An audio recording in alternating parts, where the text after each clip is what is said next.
कैसे हैं आप? आज हम एक बहुत सुंदर पाठ पढ़ेंगे। इस कहानी में एक नन्हा फनकार है जो आप ही की तरह एक छोटा सा बच्चा है और वह फनकार है। फनकार क्या होता है? फनकार होता है एक जिसके भीतर एक अद्भुत कला हो, एक टैलेंट हो, कुछ कर गुजरने की चाह हो और उसके भीतर एक सुंदर कला को गढ़ने की क्षमता हो, उसे बोलते हैं फनकार।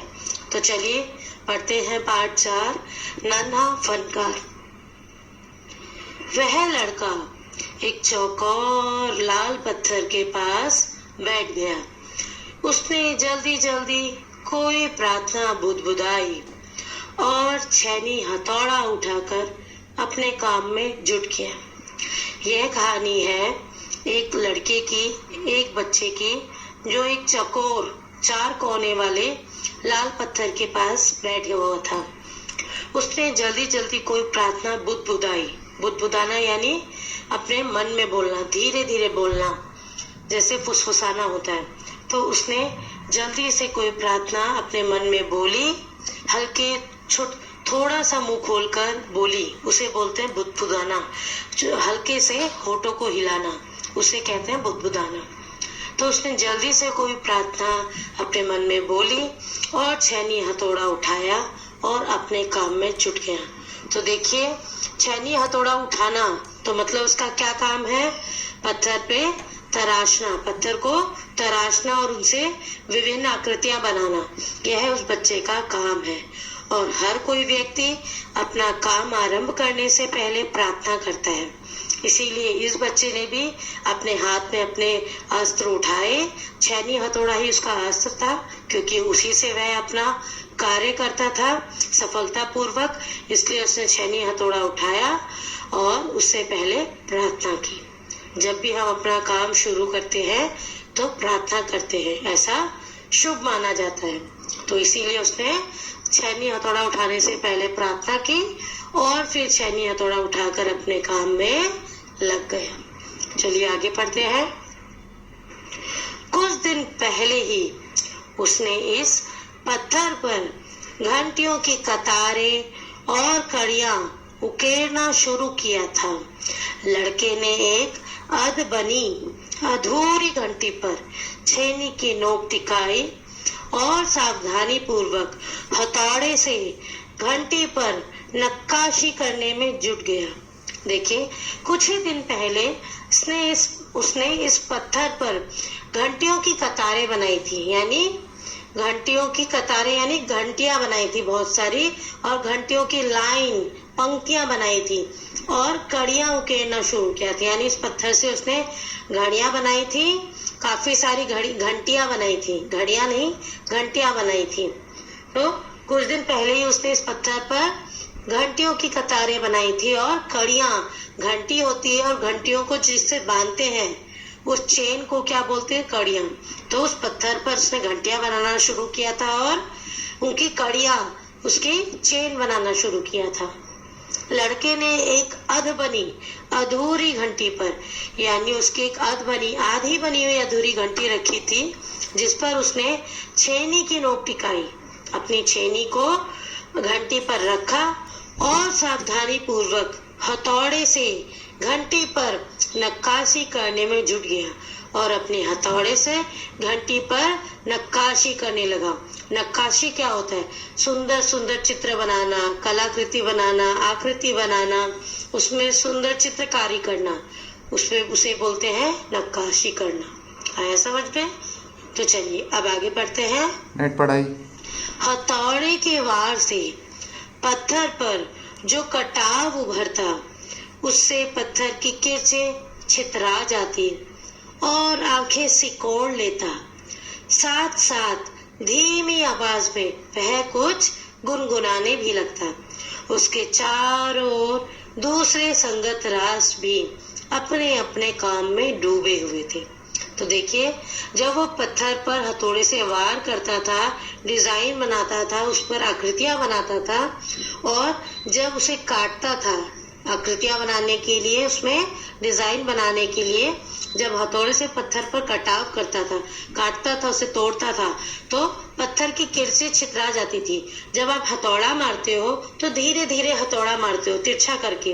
तो जब आप पत्थर पे तिरछा करके आप हथौड़ा और छेनी चलाएंगे, छेनी से हथौड़े से छेनी पर वार करेंगे, तो उसमें से पत्थर के पतले पतले टुकड़े, जिन्हें किरचे बोलते हैं, परते, यानी पत्थर के टूटते हैं तो उसके ऊपर की जो परत होती है, जो पत्थर की परतें होती हैं, छिलके होते हैं, थोड़ा थोड़ा थोड़ा करके वो छितरा गए, इधर उधर बिखर जाते हैं। और लड़का अपनी आंखें सिकोड़ लेता। आंखें सिकोड़ना मतलब आंखें छोटी छोटी कर लेता, आंखें बंद कर लेता, ताकि वो पत्थर की किरचे, पत्थर के छोटे छोटे टुकड़े उसकी आंख में ना चले जाए। और साथ साथ धीमी आवाज में वह गुनगुनाने लगता है। आप भी कई बार गुनगुनाते होंगे ना। गुनगुनाना यानी कोई भी गाना गाना, धीरे धीरे गाना गाना, जिससे दूसरों को परेशानी ना हो। जो उसके आसपास दूसरे संगत राज थे, वह भी अपने काम में डूबे हुए थे। यानी संगत राज कौन होते हैं? पत्थर तराशने वाले मजदूर या पत्थर तराशने वाले जो वहां पर कारीगर थे, उनको संगत राज बोला जाता है। यानी यह बच्चा भी संगत राज था। ठीक है, तो जो पत्थर तराशने का काम करता है उनको संगत राज बोला जाता है। तो उसके चारों ओर जो संगत राज बैठे हुए थे, सभी अपने अपने काम में डूबे हुए थे। देखिए आगे पढ़ते हैं। केशव 10 साल का था और अभी अपना काम सीख ही रहा था। पिता के एक बार करके दिखा देने पर वह सीधी लकीरों वाले और घुमावदार डिजाइन उकेर सकता था। अब तक उसने नक्काशी का जो भी काम किया था, उनमें से इन घंटियों को बनाना ही सबसे ज्यादा मुश्किल था।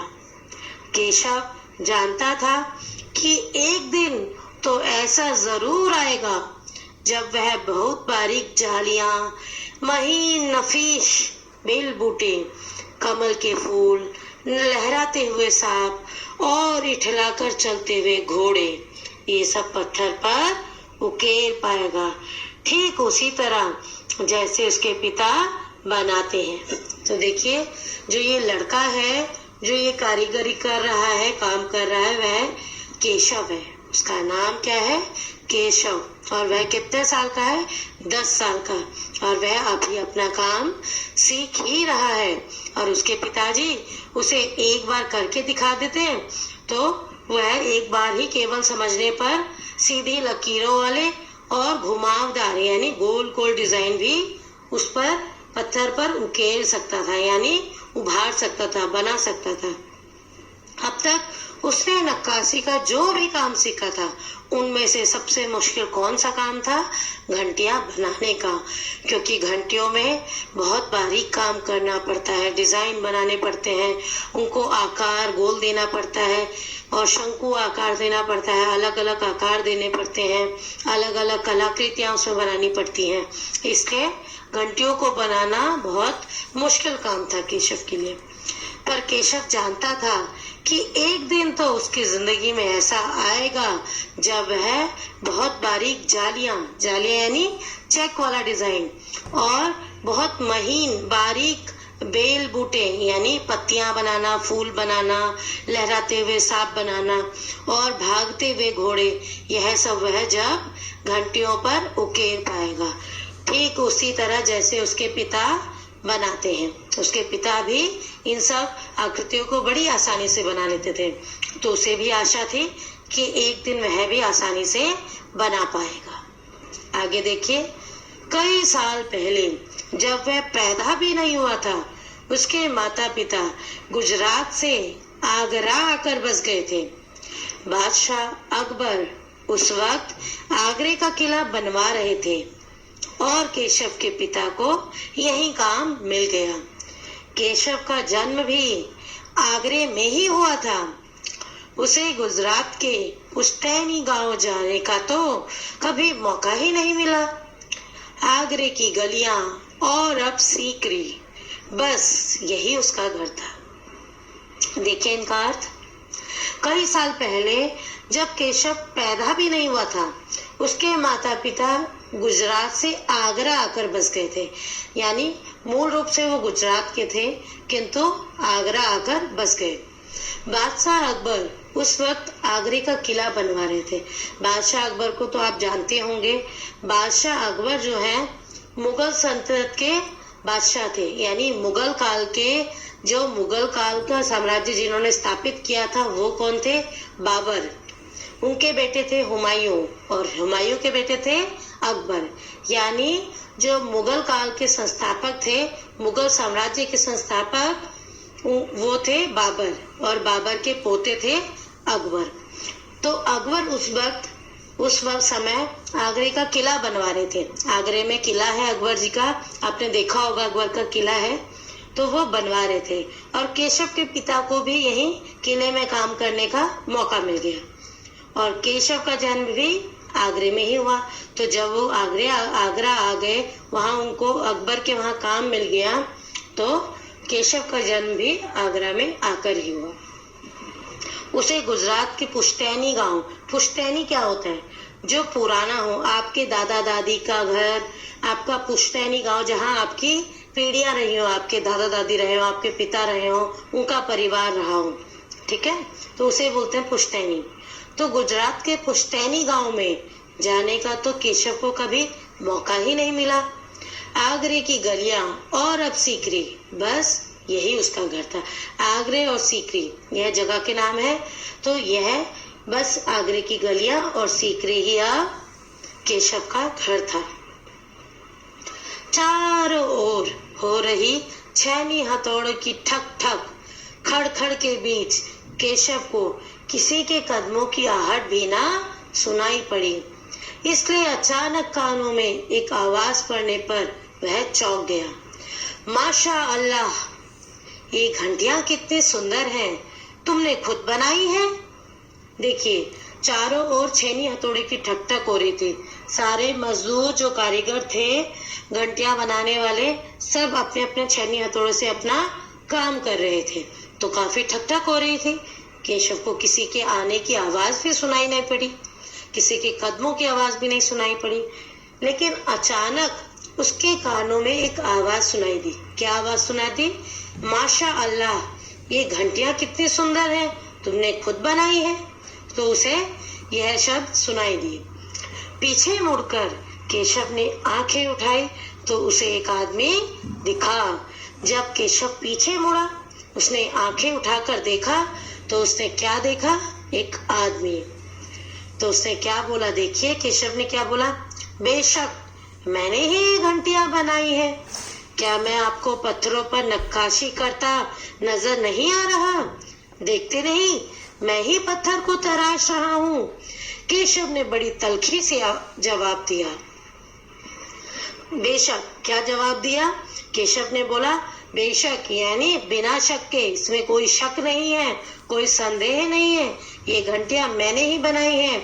क्या मैं आपको पत्थरों पर नक्काशी करता हुआ, आकृतियां बनाता हुआ दिखाई नहीं दे रहा? देखते नहीं कि मैं ही पत्थरों को बना रहा हूँ, तराश रहा हूँ, यानी पत्थरों पर आकृतियां बना रहा हूँ। केशव ने बड़ी तल्खी से जवाब दिया।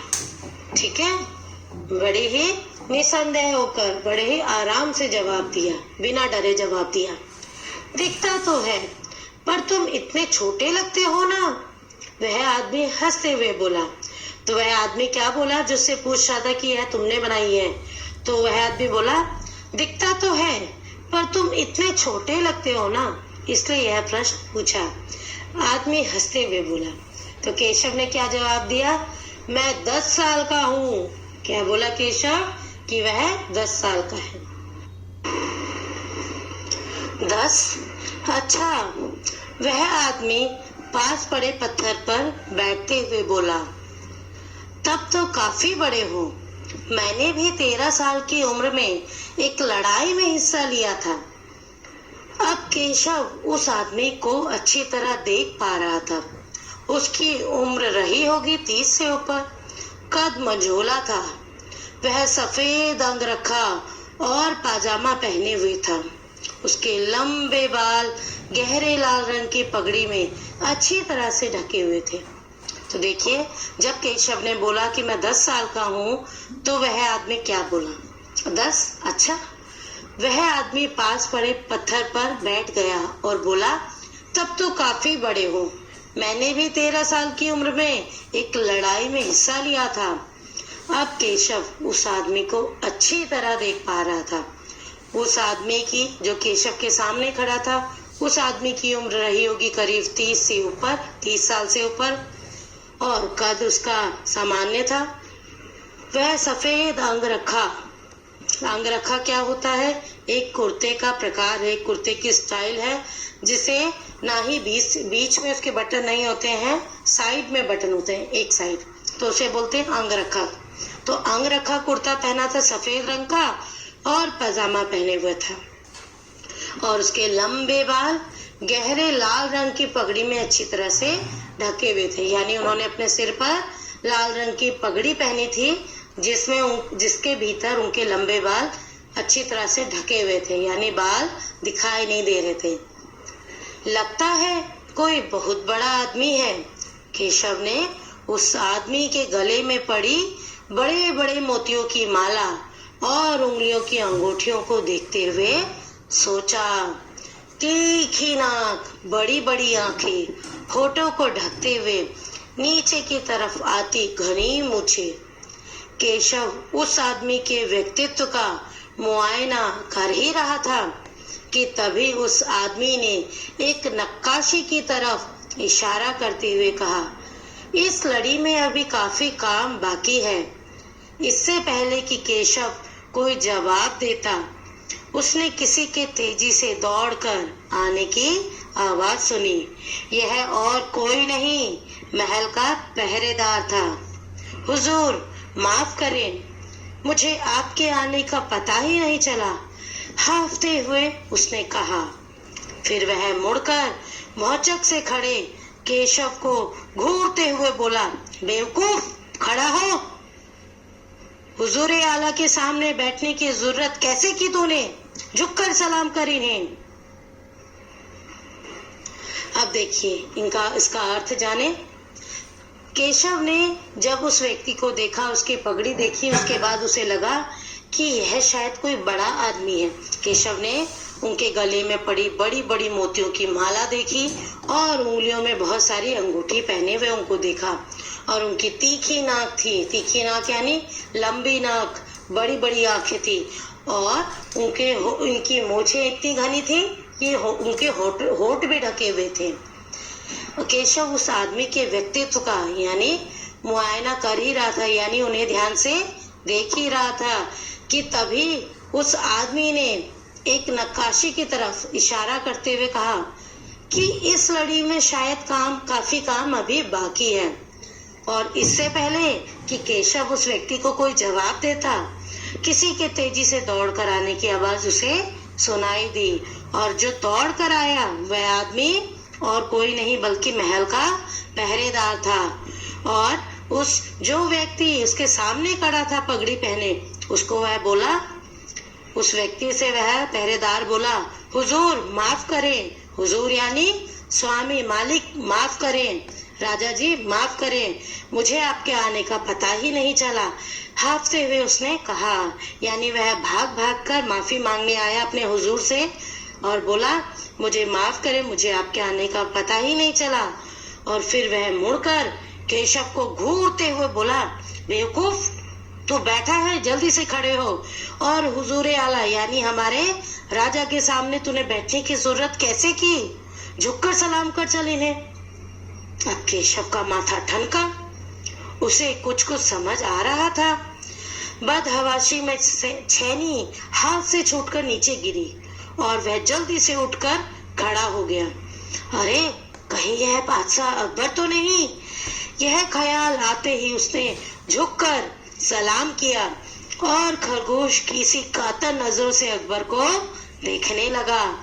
अब देखिए, जब केशव ने राजा अकबर के पहरेदार को देखा और जब उसने बताया कि यह राजा है, तो केशव का माथा ठनका, यानी उसके वो सोच में पड़ गया। माथा ठनका यानी सोच में पड़ गया, उसका माथा चक्कर आने लगा। उसे कुछ कुछ समझ तो आ रहा था और बदहवासी यानी उलझन के कारण उसके हाथ से छेनी छूटकर नीचे गिर गई और वह जल्दी से उठ खड़ा हुआ और उसके समझ में आ गया था कि अरे कहीं ये बादशाह अकबर तो नहीं थे। और जब उसे यह ख्याल आया कि शायद यह तो बादशाह अकबर है, उसने फटाफट झुककर सलाम किया और खरगोश की सी कातर नजरों यानी घबराई हुई डरी हुई नजरों से कि अरे मैंने तो अकबर को ऐसे बोल दिया, हम अपने राजा को जवाब दिया मैंने, और मैं उनको घूर घूर के देख रहा था, उनके आगे बैठा हुआ था। ये सब सोचकर वह नजरें चुराने लगा, नजरें नीचे कर अकबर को देखने लगा, यानी घबराई हुई डरी हुई नजरों से अकबर को देखने लगा। अकबर को पहरेदार की यह दखल अंदाजी भली न लगी, किंतु अकबर को जब पहरेदार ने यह बोलकर केशव को महसूस कराया कि वह राजा है, तो अकबर को यह बिल्कुल भी अच्छा ना लगा। यानी पहरेदार का बीच में बोलना और केशव को टोकना अकबर को बिल्कुल भी पसंद नहीं आया। उन्होंने खींचकर पहरेदार को वहां से जाने का इशारा करते हुए कहा, ठीक है सिपाही, कुछ देर के लिए हमें अकेला छोड़ दो। क्या बोला उन्होंने खींचकर यानी नाराज होकर गुस्से में पहरेदार को बोला जाने का इशारा करते हुए कि ठीक है सिपाही, कोई बात नहीं, तुम कुछ देर के लिए मुझे अकेला छोड़ दो।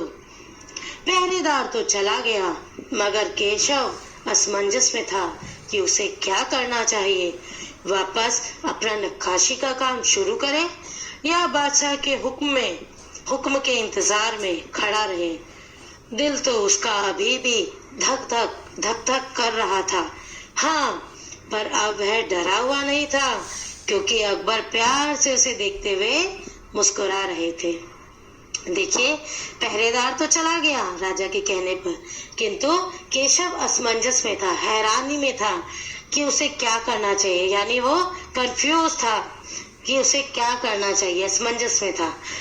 वापस अपना काम शुरू करे या फिर जब राजा उसे हुक्म दे तो या राजा के हुक्म में बादशाह के हुक्म के इंतजार में खड़ा रहे कि बादशाह अकबर उसको बोले कि चलो तुम अपना काम करो।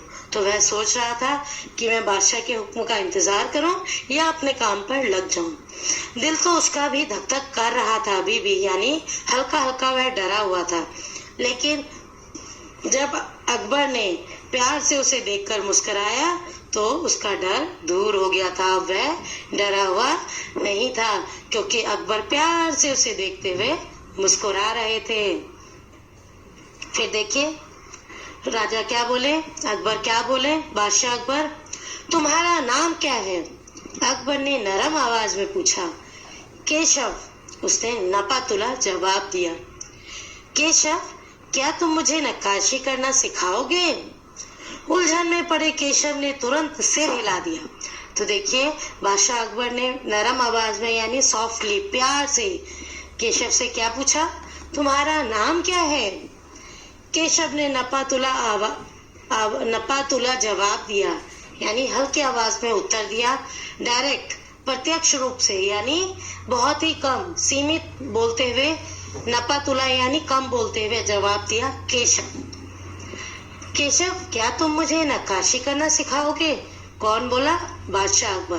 बादशाह अकबर केशव से बोले, केशव, क्या तुम मुझे नक्काशी करना सिखाओगे? उलझन में पड़ा केशव, यानी वह उलझन में था कि बादशाह अकबर मुझसे नक्काशी सीखना चाहते हैं।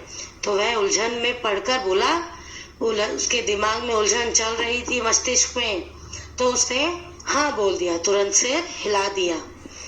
तब तो तुम्हें मेरे लिए हथौड़े और छेनी का भी इंतजाम करना होगा।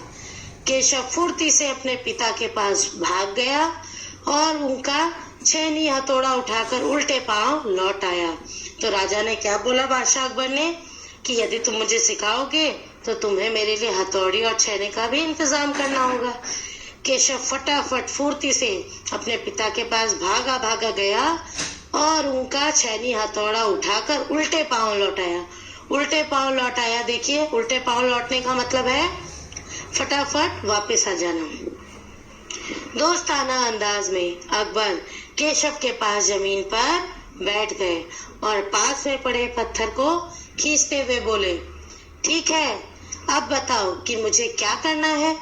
तो दोस्ताना अंदाज में, यानी जैसे अकबर अपने दोस्त के साथ बैठते उसी प्रकार वह केशव के पास जमीन पर बैठ गए और पास में पड़े पत्थर को अपनी ओर खींचकर बोले, ठीक है, अब बताओ कि मुझे क्या करना है। केशव ने संदेह भरी नजरों से अकबर की ओर देखा। हुजूर, क्या आप यह सब करेंगे? केशव को संदेह हो रहा था कि एक राजा होकर, बादशाह होकर अकबर पत्थर को तराशेंगे भला। तो वह संदेह भरी नजरों से अकबर की ओर देखकर बोला, हुजूर, क्या आप यह सब करेंगे? तो बादशाह अकबर बोले, क्यों नहीं, मुझे तो विश्वास है कि मैं सीख ही लूंगा। केशव बोला, नहीं नहीं, मेरा मतलब ये नहीं था। केशव सकपका गया। दरअसल मैं कहना चाहता था कि आप इतने बड़े बादशाह हैं, ये ठीक नहीं लगता। तो देखिए, केशव बोला, जब उसने राजा को बोला कि आप राजा होकर, बादशाह होकर यह काम करेंगे, तो राजा बोले, क्यों नहीं, मुझे तो विश्वास है कि मैं सीख ही लूंगा। केशव डर कर बोला, नहीं नहीं बादशाह, मेरा मतलब ये नहीं था। मेरा मतलब तो था कि आप इतने बड़े बादशाह हैं और आप ये काम करेंगे, यह ठीक नहीं लगेगा। उसने कुछ अनमने भाव से कहा।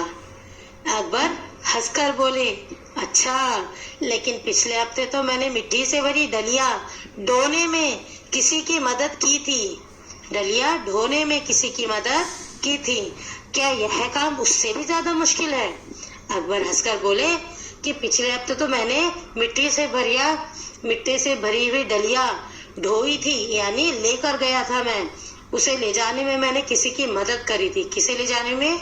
मिट्टी से भरी डलिया ढोने में, ले जाने में मैंने किसी की मदद की थी।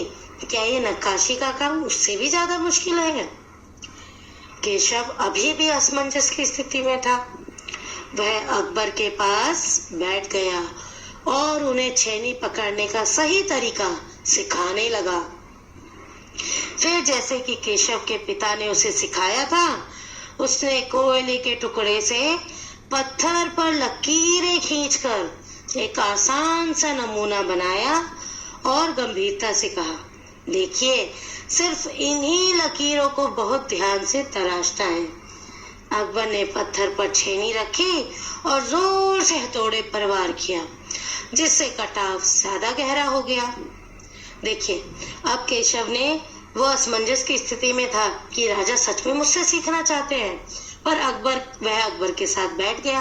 अब क्योंकि बादशाह ने कहा था तो उसे सिखाना ही था, तो वह छेनी पकड़ने का सही तरीका उन्हें सिखाने लगा, ठीक वैसे ही जैसे केशव के पिता ने केशव को सिखाया था। और केशव के पिता ने उन्हें कोयले के टुकड़े से पत्थर पर लकीरें खींचकर उसके ऊपर छेनी से निशान मारने का तरीका सिखाया था।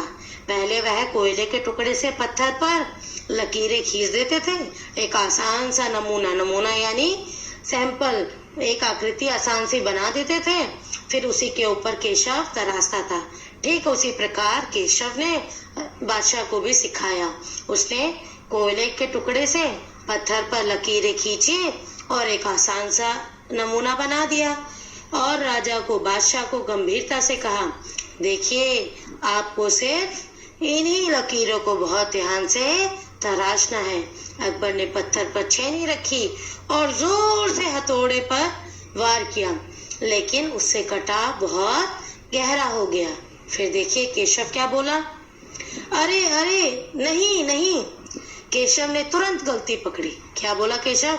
अरे अरे नहीं नहीं, मतलब ऐसे नहीं करना है, हथौड़े को आहिस्ता से मारना है, ऐसे। उसने करके दिखाया। और हाँ, अपनी आंखें थोड़ी मीच कर रखें, वरना किरचे उड़कर आंखों में चली जाएंगी। अकबर मुस्कुराए, जी हजूर। देखिए, जब केशव ने बादशाह अकबर की तुरंत गलती पकड़ ली कि इतनी तेज हथौड़ा नहीं मारना है, हथौड़े को आहिस्ते से मारना है, आहिस्ता यानी धीरे से मारना है, ऐसे। और केशव ने उन्हें करके दिखाया और यह भी बोला अकबर को कि अपनी आंखें थोड़ा बंद कर ले, मीच ले यानी बंद कर ले, वरना जो किरचे हैं उड़कर जो पत्थर के टुकड़े हैं बारीक बारीक, ये उड़कर आपकी आंखों में चले जाएंगे। तो अकबर उसकी चिंता और सिखाने का तरीका दोनों सुनकर अकबर मुस्कुराए, यानी हंसने लगे। बोले, जी हजूर। देखिए, उतना बड़ा अकबर, बादशाह अकबर, उतने छोटे बच्चे केशव से बोले, जी हजूर। जवाब में केशव भी मुस्कुरा उठा। वह लगभग भूल ही गया था कि उसके बगल में बैठा यह व्यक्ति हिंदुस्तान का बादशाह है। एक अनाड़ी से वयस्क पर अपने काम की धाक जमाने में उसे मजा आ रहा था। वह बड़े ध्यान से देख रहा था कि अकबर किस तरह लकीरों को उकेर रहे हैं। बादशाह से जरा सी भी चूक हो जाने पर फौरन उसकी त्योरियां चढ़ जाती। देखिए, जब राजा ने, बादशाह अकबर ने केशव को जी हुजूर बोला तो केशव सुनकर मुस्कुरा उठा। वह लगभग भूल ही गया था कि जो उसके बगल में बैठा व्यक्ति था वह हिंदुस्तान का बादशाह था। हिंदुस्तान पर, इतने बड़े हिंदुस्तान पर राज करने वाला बादशाह अकबर था। यानी उनकी सादगी, उनके प्यार, विनम्रता का भाव, इतने प्यार से बोलने वाले बादशाह अकबर थे। बादशाह अकबर एक ऐसे व्यक्ति थे, मुगल सल्तनत के ऐसे बादशाह थे, मुगल काल के, मुगल साम्राज्य के, जिन्होंने हिंदू और मुस्लिम दोनों वर्ग को बराबर प्यार और सम्मान दिया। वो एकमात्र मुगल काल के राजा थे जिन्होंने हिंदुओं के लिए बहुत अच्छा कार्य किया, और हिंदू लोग भी उनको उतना ही प्यार करते थे जितना मुस्लिम लोग। और ये तो आप जानते ही हैं कि अकबर की एक पत्नी भी थी जो हिंदू थी। जोधा के बारे में आप जानते होंगे। तो जोधा उनकी हिंदू पत्नी भी थी, और इन्हीं के कारण कई हिंदू पत्नियां, कई हिंदू लड़कियों को पत्नी मुस्लिमों ने बनाया। यानी मुगल काल सल्तनत में हिंदुओं को बराबर सम्मान मिला अकबर के शासन में ही। तो अकबर जो बादशाह थे वो हिंदू मुस्लिम के प्यार का प्रतीक थे, उनको बराबर सम्मान देते थे, और हिंदुओं को भी पूजा करने का अधिकार देते थे, तो मुस्लिमों को भी अपनी नमाज पढ़ने का बराबर अधिकार था। यानी दोनों को एक जैसे अधिकार प्राप्त थे मुगल बादशाह अकबर के टाइम पर। ठीक है। तो जो केशव था, एक अनाड़ी से वयस्क पर अपने काम की धाक जमाने पर उसे मजा आ रहा था। तो देखिए, जो बादशाह अकबर थे, केशव के सामने वह एक अनाड़ी प्रतीत हो रहे थे। केशव को एक अनाड़ी, पत्थर पर तराशने वाला अनाड़ी जिसे कुछ भी नहीं आता। अब बादशाह अकबर को थोड़े ना पत्थर का काम आएगा, क्योंकि वो तो एक बादशाह अकबर है। तो उनको एक अनाड़ी सा व्यस्त दिख रहा था। केशव को यह राजा, यह बादशाह एक अनाड़ी दिखाई दे रहे थे, जिस पर केशव धाक जमा रहा था कि ऐसे नहीं वैसे करो, वैसे नहीं ऐसे करो, और उसे बड़ा मजा आ रहा था। और वो बड़े ध्यान से देख रहा था कि अकबर क्या क्या गलतियां कर रहे हैं और किस तरह लकीरों को उकेर रहे हैं, बना रहे हैं। और जहां पर बादशाह से जरा सी भी चूक होती तो तुरंत वह उन्हें टोकता था, तुरंत उसकी त्योरियां चढ़ जाती। त्योरियां क्या होती है? आपकी आईब्रो, आंखों के ऊपर जो काली काली आपकी लाइन होती है, आईब्रो होती है, इनको त्योरियां बोलते हैं। तो जैसे ही बादशाह अकबर गलती करते तो केशव की त्योरियां चढ़ जाती, यानी उनको आंखें दिखाकर, अपनी त्योरियां चढ़ाकर उन्हें बोलता, नहीं नहीं ऐसे नहीं ऐसे करो, यानी उन्हें तुरंत अपना काम समझाता।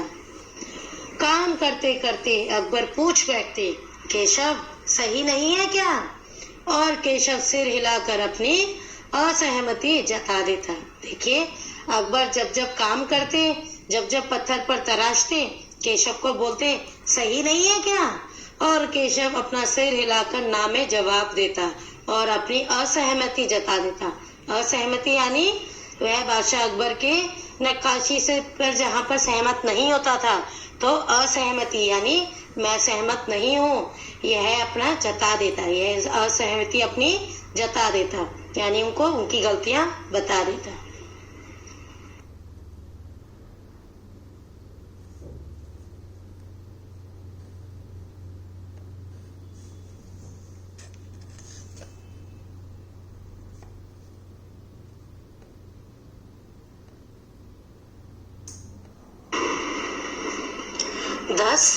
अच्छा, वह आदमी पास पड़े पत्थर पर बैठते हुए बोला, तब तो काफी बड़े हो। मैंने भी 13 साल की उम्र में एक लड़ाई में हिस्सा लिया था। अब केशव उस आदमी को अच्छी तरह देख पा रहा था। उसकी उम्र रही होगी 30 से ऊपर। कद मंझोला था।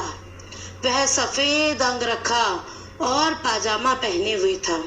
उसके लंबे बाल गहरे लाल रंग की पगड़ी में अच्छी तरह से ढके हुए थे। तो देखिए, जब केशव ने बोला कि मैं 10 साल का हूँ, अकबर इत्मीनान से बैठ गए और केशव को काम करता हुआ देखने लगे। अपने काम में खोए हुए उन दोनों को इस बात का एहसास नहीं हुआ कि आसपास मौजूद दूसरे संगतरास उन्हें बड़े कौतूहल से देख रहे हैं। अकबर ने गौर किया कि केशव पत्थर पर बने नमूनों को ही नहीं तराश रहा था, बल्कि अपनी तरफ से भी उनमें कुछ जोड़ रहा था, जिससे वे डिजाइन ज्यादा खूबसूरत लग रहे थे। लड़के के काम करने के अंदाज को देखकर अकबर ने धीमे से कहा, केशव, देखना, एक दिन तुम बड़े फनकार बनोगे। हो सकता है कि एक दिन तुम मेरे कारखाने में काम करो। कारखाना? कैसा कारखाना? बस एक बार ये महल तैयार हो जाए और लोग आगरा से आकर यहाँ रहने लगे, तब मैं कारखाने बनवाऊंगा। इन कारखानों में मेरी सल्तनत के सबसे बढ़िया फनकार और शिल्पकार काम करेंगे। चित्र बनाने वाले कलाकार, गलीचों के बुनकर, संगतरास, पत्थर और लकड़ी पर नक्काशी करने वाले शिल्पकार, सभी वहां काम करेंगे। केशव का चेहरा चमक उठा। वह मुस्कुराते हुए बोला, मैं वहां जरूर काम करना चाहूंगा। तो देखिए, पहले इतने का अर्थ जाने। अकबर इत्मीनान से बैठ गए। अकबर इत्मीनान यानी तसल्ली से आराम से बैठ गए और केशव को काम करता हुआ देखने लगे।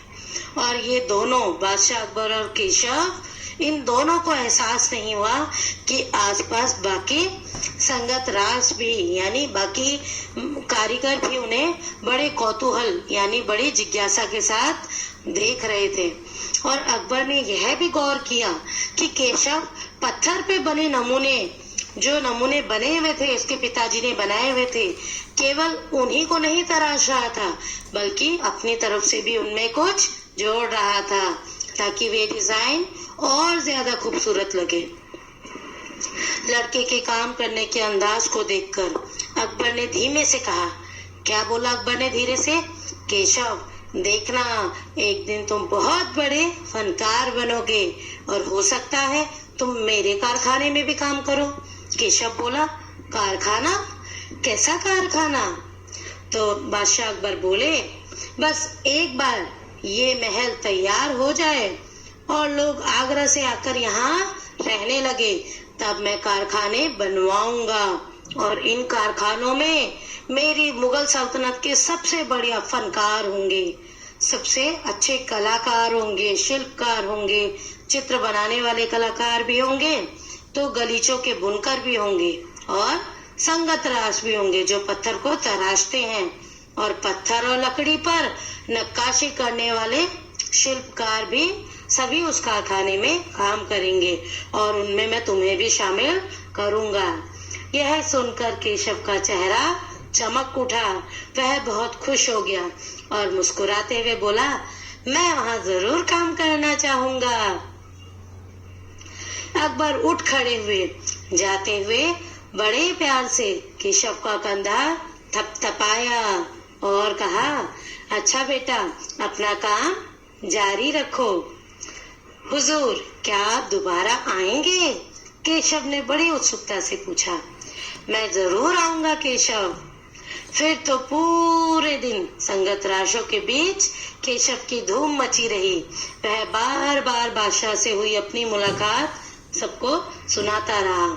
रात हो चली थी। केशव बहुत थका हुआ था, पर आंखों में नींद कहाँ। वह धीरे से अपने पिता के बिस्तर में घुस गया। पिता ने मुस्कुरा कर कहा, तुम तो अभी से इतने प्रसिद्ध हो गए हो। बादशाह सलामत ने कहा है कि एक दिन मैं बहुत बड़ा कलाकार बनूंगा। अपने सिर को पिता की बाहों के सहारे टिकाकर केशव धीरे से बोला, हमारे बादशाह बहुत ही नेक इंसान है। बिल्कुल सही, पिता ने कहा।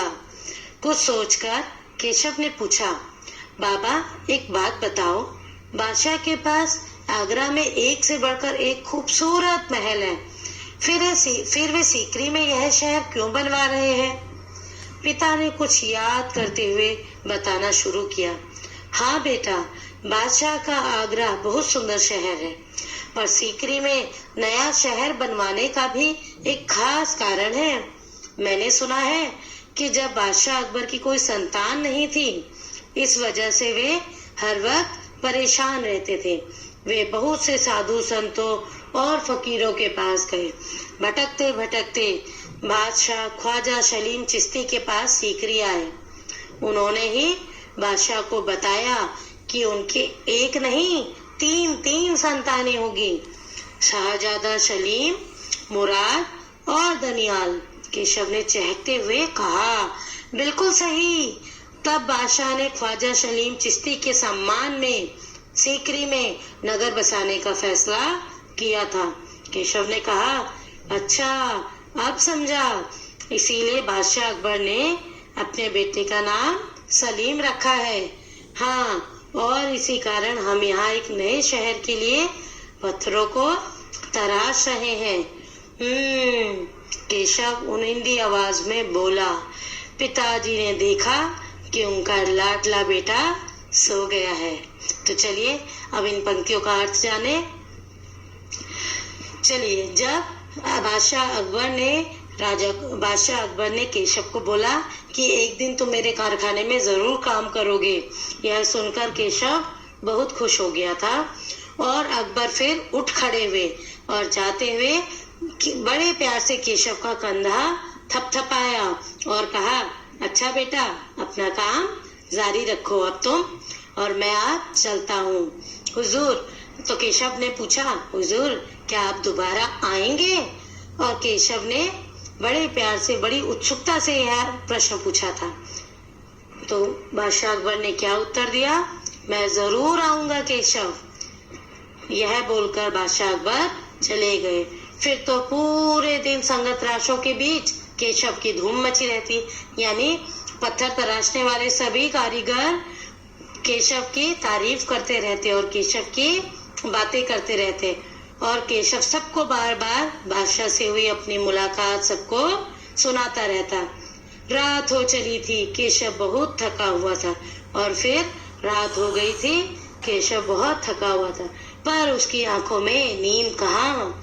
वह धीरे से अपने पिता के बिस्तर में घुस गया और पिता ने मुस्कुराकर कहा, तुम तो अभी से बहुत प्रसिद्ध हो गए हो। क्यों प्रसिद्ध हो गए हो? क्योंकि बादशाह अकबर ने उसके साथ बैठकर पत्थर तराशा, उससे इतने प्यार से बात की, उसकी तारीफ की और उसे अपने कारखाने में काम करने का न्योता भी दिया। तो उसके पिता बोले कि अभी से तुम तो बहुत प्रसिद्ध हो गए हो। और फिर केशव ने बोला, बादशाह सलामत ने कहा है कि एक दिन मैं बहुत बड़ा कलाकार बनूंगा।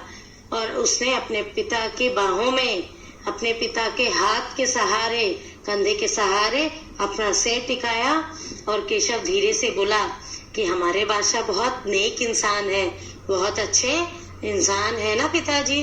पिताजी ने कहा, बिल्कुल सही।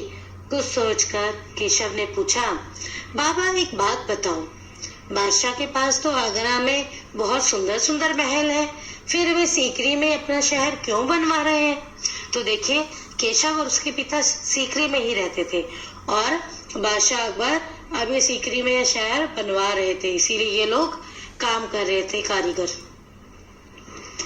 पिता ने कुछ याद करते हुए बताना शुरू किया और बोला, हाँ बेटा, बादशाह का आगरा तो बहुत सुंदर शहर है, पर सीकरी में नया शहर बनवाने का भी एक खास कारण है। पिताजी बोले, मैंने सुना है कि जब बादशाह अकबर की कोई संतान नहीं थी, कोई भी उनका पुत्र या पुत्री, कोई भी उनका बच्चा नहीं था, तो इस वजह से वे बहुत परेशान रहते थे। वे बहुत से साधुओं के पास गए, संतों के पास गए, फकीरों के पास गए और भटकते भटकते यानी सबके पास जाते जाते एक दिन उन्हें बादशाह ख्वाजा सलीम चिश्ती मिले। उनके पास वो सीकरी आए। उन्होंने ही बादशाह को बताया कि उनकी एक नहीं बल्कि 3-3 संतानें होंगी, 3-3 पुत्र होंगे। शहजादा सलीम, मुराद और दनियाल, ये उन तीनों शहजादों के तीनों पुत्रों के नाम थे। और ये नाम किसने बताए थे? केशव ने। बिल्कुल सही। कौन कौन से पुत्र थे अकबर के? शहजादा सलीम, मुराद और दनियाल। बिल्कुल सही। तब बादशाह ने ख्वाजा सलीम चिश्ती के सम्मान में सीकरी में नगर बसाने का फैसला किया था। केशव ने कहा, अच्छा अब समझा, इसीलिए बादशाह अकबर ने अपने बेटे का नाम सलीम रखा है। हाँ, और इसी कारण हम यहाँ एक नए शहर के लिए पत्थरों को तराश रहे हैं। अब केशव को बात समझ में आ गई थी और वो हूँ में उसका जवाब दे रहा था। क्यों? क्योंकि केशव को नींद आने लगी थी और केशव उनिंदी आवाज में यानी नींद की आवाज में बोला तो पिताजी ने देखा कि अब उनका लाडला बेटा सो गया है। तो यह था पाठ इस नन्हे फनकार के बारे में। कौन से नन्हे फनकार? केशव के बारे में। बिल्कुल सही। जिसे केवल 10 साल की उम्र में, 10 साल की आयु में बादशाह अकबर से मिलने का मौका मिला, उनके साथ काम करने का मौका मिला और बादशाह अकबर ने उस बच्चे की बहुत तारीफ की और अपने कारखाने में उसे काम करने का न्योता भी दिया। तो ये थी नन्हे फनकार की कहानी। तो चलिए अब आते हैं इसके अभ्यास कार्य पर। देखिए, पहले हम आते हैं पहला प्रश्न, केशव की घंटियां। माशा अल्लाह, ये घंटियां कितनी सुंदर हैं, तुमने खुद बनाई हैं? बादशाह अकबर ने यह बात किस लिए कही होगी? का केशव के काम की तारीफ में, खा यह जानने के लिए कि घंटियां कितनी सुंदर हैं, या ग केशव से बातचीत शुरू करने के लिए, घ घंटियां किसने बनाई यह जानने के लिए, ग क्योंकि उन्हें यकीन नहीं था कि 10 साल का बच्चा केशव इतनी सुंदर घंटियां बना सकता है, या च कोई और कारण जो तुम्हें ठीक लगता हो। तो बताइए और लिखिएगा। फिर दूसरा देखिए, केशव पत्थर पर घंटियां तथा कड़ियां तराश रहा था। उसके द्वारा तराशी जा रही घंटियों और कड़ियों का चित्र अपनी कॉपी में बनाऊं। तुम्हें क्या कोई खास इमारत याद आ रही है जिसमें नक्काशी की गई हो? संभव हो तो उसकी तस्वीर चिपकाओ। देखिए, आपने देखा होगा पुरानी इमारतें, आपने देखी होगी, आप लाल किला गए वहां देखा होगा। अक्षरधाम मंदिर यदि आपने दिल्ली में देखा हो तो उसमें देखिए कितनी सुंदर पत्थरों पे नक्काशी की हुई है ना। बहुत सारी ऐसे चित्र हैं जिसमें बहुत सारी आप इमारतें देख सकते हैं। अपनी पुस्तक में भी आपकी यदि दी हो, आप कहीं घूमने गए हो तो ध्यान दीजिएगा किसी पत्थर पर, इमारत पर कोई नक्काशी की हो। अगर संभव हो, अगर आप कहीं घूमने गए हो, आपने उनकी तस्वीर ली हो तो तस्वीर भी चिपकाओ अपनी कॉपी में। ठीक है। फिर देखिए, आना और जाना, इसके बारे में बात करते हैं। केशव के पिता गुजरात से आगरा आकर बस गए थे। हो सकता है तुम या तुम्हारे कुछ साथियों के माता पिता भी कहीं और से यहाँ आकर बस गए हो। बातचीत करके पता लगाओ कि ऐसा करने के कारण क्या होते हैं। जैसे मान लीजिए आपके पिताजी उत्तराखंड के थे, बिहार के थे या गुजरात के थे और वो काम के कारण, रोजगार के कारण दिल्ली आकर बस गए, है ना। तो ऐसी कई लोग हैं जो अपनी मातृभूमि या जो अपने अपने गांव से अलग हटकर कहीं और किसी और शहर में चले गए हैं, कहीं और आ गए हैं। तो वो क्यों आए, क्यों वहां पर आकर बसे, उनके कारण आपको जानने हैं। ठीक है, क्या क्या कारण थे जिनके कारण वो दूसरे गांव में, दूसरे शहर में या दूसरे राज्य में आकर बस गए। तो पता कीजिए और लिखिए। अब आते हैं कहानी पर, कहानी से। तीसरा प्रश्न है, अकबर को पहरेदार की दखल अंदाजी अच्छी क्यों नहीं लगी? बताइए। क्योंकि शायद वह उस बच्चे से व्यक्तिगत रूप से रूबरू होना चाहते थे, उस बच्चे से जान पहचान बढ़ाना चाहते थे, या उस बच्चे की तारीफ करना चाहते थे, या फिर अपनी जनता के बीच जाकर उनके मन की बात जानना चाहते थे, या उनकी अपने राज्य को लेकर, अकबर को लेकर क्या राय थी वह जानना चाहते थे, या फिर वह उस बच्चे से आपस में बातचीत करना चाहते थे। तो आप सोचिए और आप अपने हिसाब से बताइए, अपनी राय दीजिए कि क्यों उनको पहरेदार की दखल अंदाजी अच्छी नहीं लगी। ठीक है, अब आते हैं चौथे प्रश्न पर। लगता है कोई बहुत बड़ा आदमी है, यहाँ पर बड़े आदमी से केशव का क्या मतलब है? पांचवा प्रश्न देखिए, खरगोश की सी कातर आंखें, पशु पक्षियों से तुलना करते हुए और भी बहुत सी बातें कही जाती हैं, जैसे हिरन जैसी चाल, है ना? और ऐसे ही कुछ उदाहरण तुम भी बताओ। आपने क्या क्या उदाहरण सुने हैं बताइए। अब छठा देखिए, अकबर ने जब नक्काशी सीखना चाहा तो केशव ने उन्हें संदेह भरी नजरों से क्यों देखा? बताइए। सातवां प्रश्न देखिए, केशव 10 साल का है, क्या उसकी उम्र के बच्चों का इस तरह के काम से जुड़ना ठीक है? अपने उत्तर के कारण जरूर बताओ। आठवां, केशव बार बार सबको सुनाता है, केशव सबसे क्या कहता होगा? कल्पना करके केशव के शब्दों में लिखो। अगर आपके साथ ऐसा होता तो आप कल्पना कर सकते हैं कि केशव जो सुना रहा था आप क्या सुनाते। ठीक है, तो आप ये कल्पना करके लिखो कि केशव को क्या सबको बार बार सुनाता होगा। ठीक है, अब शब्दों की निराली दुनिया। पहला का नक्काशी जैसे किसी एक काम को चुनो, बढ़ईगिरी, मिस्त्री इत्यादि जिसमें औजारों का इस्तेमाल होता है, उन खास औजारों के नाम और उनका क्या काम है पता करके लिखो। छेनी, हथौड़ा, तराशना, किरचे, ये सब पत्थर के काम से जुड़े हुए शब्द हैं। लकड़ी के दुकानदार और बढ़ई से बात करके लकड़ी के काम से जुड़े हुए शब्द इकट्ठे करो, जैसे और कक्षा में उन पर सामूहिक रूप से बातचीत करो। कुछ शब्द हम यहाँ दे रहे हैं, जैसे आप पत्थर की किरचे थी, उसी तरह यदि आप लकड़ी का काम करते हो, पत्थर में से किरचे निकलती हैं तोड़ने पर, उसी प्रकार लकड़ी का जब आप तोड़ते हैं या घिसते हैं तो उसमें से बुरादा निकलता है। ठीक है, तो यहाँ पर कुछ शब्द मैं दे रही हूँ आपको, आरी, रंदा, बुरादा, पलाई, सूत, ये लकड़ी से संबंधित है। ठीक है, चलिए अब है ग।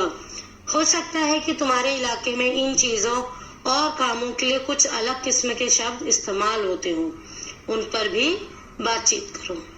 दूसरा प्रश्न, कटाव शब्द कट क्रिया से पैदा हुआ है। क्रिया तो आप जानते हैं, कोई भी काम करना। नीचे लिखी संज्ञाएं किन क्रियाओं से बनी हैं? इन संज्ञाओं का अर्थ समझो और इन पर वाक्य बनाइए। वाक्य में